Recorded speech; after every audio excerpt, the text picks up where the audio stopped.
Yo, what's up? Kamusta mga marites? Tara na naman ulit at samahan nyo akong maghanap ng ilog na pwede nating mapagliguan. Sawa na sa alat ng dagat at ihi ng ibang tao sa pool. Kaya naman finding ilog ang goal natin for today's video. Bago ngayon ay dumaan muna kami rito sa aming kamag-anakan sa Tarlac para makapagpahinga at makatambay ng konti. Masarap kumain lalo na pag marami at nag-aagawan. Sabayan pa ng pagaspas ng mga daon at malamig na simoy ng hangin. Sa dami ng bunga at baba ng mga puno dito ay hindi mapigilang pumitas ng mga dayo. Kayo ba ay nagpaalam sa may-ari?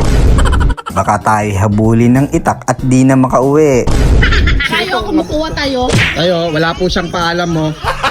Pagkatapos nga nilang pumitas ay agad na kaming umalis at pumunta sa ilog para maligo. Napalaban nga yung ating Montero na top of the line, fully paint. Sobrang maalikabok at malubak din kasi ang daan. Yung daan doon, Sakto naman, walang babato. wala naman daw bato pero tingnan mo yung mga ukay-ukay. Mga gilid. O, ano mo na lang, Gigilid na lang. laruin mo na lang gulong. Okay, sige. Lalaroin ko, bababa ko, lalaroin ko yung bato. Mukhang bawi naman ang pagod dahil sa maganda at nakaka-relax na ilog na ito. Kaya naman wala nang inaksayang oras ang bawat isa at kanya-kanyang baba sa ibaba. Siyempre, hindi papalagpasin kung ano ang purpose ng mga bato sa ilog. Dito lang kasi talagang matatanggal ang mga libag mo sa katawan. Gusto pa ata magdala ng tatay ko ng ganitong kalaking panghilod. Okay lang basta maglakad ka hanggang Maynila.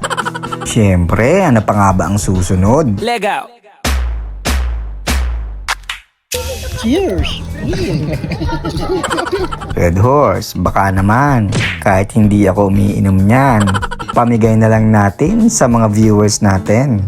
Walang floating kubo rito, kaya naman DIY floating bote at pulutan lang ang naisip ko. Malapit na namang matapos ang araw, kaya kailangan na nating umuwi. Bago yun ay dumaan muna kami dito sa Mang Inasal. Inaya tayo ng bigatin nating tito at tita. Medyo matagal nga lang dumating yung kanin, kaya naman kinuha ni Pinsan yung timba.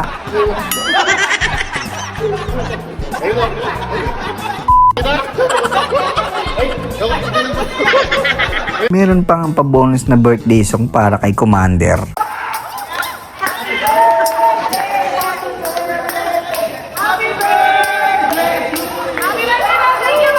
So paano mga marites? Hanggang sa muli!